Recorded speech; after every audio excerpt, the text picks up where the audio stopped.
So hey people, welcome back to my channel.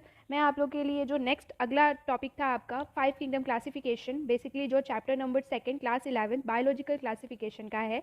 5 kingdom classification जो कि R H Whittaker ने दिया था, इसको मैं एक्सप्लेन कर रही हूँ। आर एच विटेकर ने 1969 में इस किंगडम के बारे में पूरा का पूरा एक्सप्लेनेशन दिया था। उन्होंने जो मेन क्राइटेरिया यूज़ किया था इसके अंदर क्लासिफिकेशन करने के लिए, वो सबसे पहले थे सेल का स्ट्रक्चर। सबसे पहले उन्होंने सेल के स्ट्रक्चर को ध्यान में रखते हुए ग्रुप्स को कैटेगराइज किया। उसके बाद उन्होंने देखा बॉडी का ऑर्गेनाइजेशन कैसा है, देन उसके बाद मोड ऑफ न्यूट्रिशन को देखा, उसके बाद उन्होंने मोड ऑफ रिप्रोडक्शन को भी उसमें कंसिडर किया, फिर उसके बाद फाइलोजेनेटिक रिलेशनशिप्स को भी ऑर्गेनिज्म के बीच में कैसा है, इस सभी क्राइटेरिया को फॉलो करते हुए उन्होंने कैरेक्टरिस्टिक का ध्यान देते हुए क्लासिफिकेशन किया। जो पहला किंगडम था किंगडम मोनेरा, हम उसकी कुछ कैरेक्टरिस्टिक के बारे में जानेंगे कि आखिर इस मोनेरा के अंदर जो विटेकर है उन्होंने कौन कौन से ऑर्गेनिज्म को, स्पीसीज को इंक्लूड किया।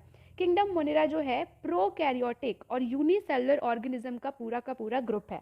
इसमें कोई भी यूकैरियोटिक ऑर्गेनिज्म नहीं होते हैं, सिर्फ और सिर्फ प्रोकैरियोट्स ही इसके अंदर इंक्लूड होते हैं।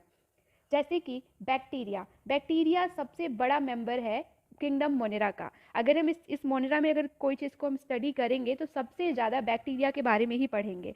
और बैक्टीरिया भी आपको पता है कि कई टाइप्स होते हैं उनके, जैसे कि आर्की बैक्टीरिया, यू बैक्टीरिया, उसमें भी कुछ एरोबिक बैक्टीरिया, कुछ एनएरोबिक बैक्टीरिया, इस तरीके से होते हैं।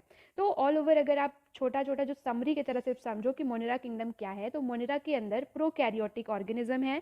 इनके अंदर सारे के सारे ऑर्गेनिज्म यूनिसेलुलर होते हैं, मतलब सिंगल सेल के होते हैं, और इनका मोड ऑफ न्यूट्रिशन हेट्रोट्रॉपिक होता है, ऑटोट्रॉपिक होता है, कीमोसिंथेटिक होता है, मतलब वो वेरी करता है क्योंकि बहुत सारी वेराइटीज़ देखने को हमको इसमें मिलती है।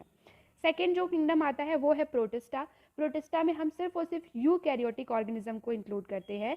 इसमें क्या होता है कि कुछ ऐसे ऑर्गेनिज्म होते हैं जिनमें सेल वॉल पाई जाती है, कुछ में नहीं पाई जाती है। प्रोटिस्टा के अंदर प्लांट और एनिमल दोनों ही इंक्लूड हो जाते हैं। इसमें ऑटोट्रॉपिक और हेट्रोट्रॉपिक दोनों ही मोड ऑफ न्यूट्रिशन भी फॉलो होता है, मतलब जो अगर प्लांट है तो वो ऑटोट्रॉपिक मोड ऑफ न्यूट्रिशन करेगा, अगर एनिमल है तो हेट्रोट्रॉपिक करेगा। फंगस में क्या है कि फंगस में पहले क्या था कि विटेकर ने फंगस को जो है ना वो मोनेरा में रखा था, बट बाद में जब उन्होंने देखा कि इसकी जो कुछ कैरेक्टरिस्टिक ऐसे हैं जो इसके खुद के अपने हैं, जो बाकी किसी से मैच नहीं हो रहे हैं, इसलिए फंगस को उन्होंने एक अलग किंगडम ही बना दिया। तो यूकैरियोटिक होते हैं सारे के सारे फंगस। इनमें सेल वॉल प्रेजेंट होती है लेकिन सेलुलोज उनमें नहीं पाया जाता है।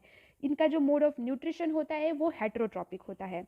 उसके बाद नेक्स्ट था किंगडम प्लांटी, जिसके अंदर सभी जितने भी प्लांट्स हैं, जितनी भी वैरायटी हैं प्लांट्स की, चाहे वो एल्गी हो या फिर जो भी शर्ब्स हो, हर्ब्स हो, छोटे और प्लांट्स हो, सबको उन्होंने किंगडम प्लांटी के अंदर इंक्लूड कर दिया।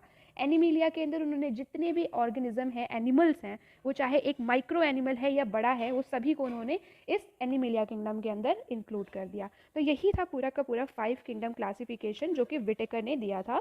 उन्होंने मेन इसमें जो इम्पोर्टेंट है वो ये है कि किस बेसिस पे उन्होंने इसको क्लासीफाई किया था, क्या मेन क्राइटेरिया यूज़ किया था।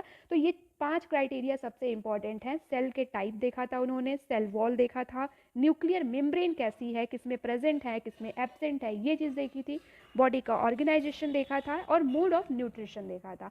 ये सारी चीज़ों को ही इंक्लूड करके, इनको क्राइटेरिया को फॉलो करके उन्होंने 5 किंगडम में ऑर्गेनिज्म को डिस्ट्रीब्यूट किया था।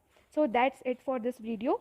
बाकी जो नेक्स्ट है किंगडम जो कि प्रोटिस्टा है, इसको पूरे डिटेल में नेक्स्ट वीडियो में मैं आपको अपलोड करूँगी। Thank you for watching.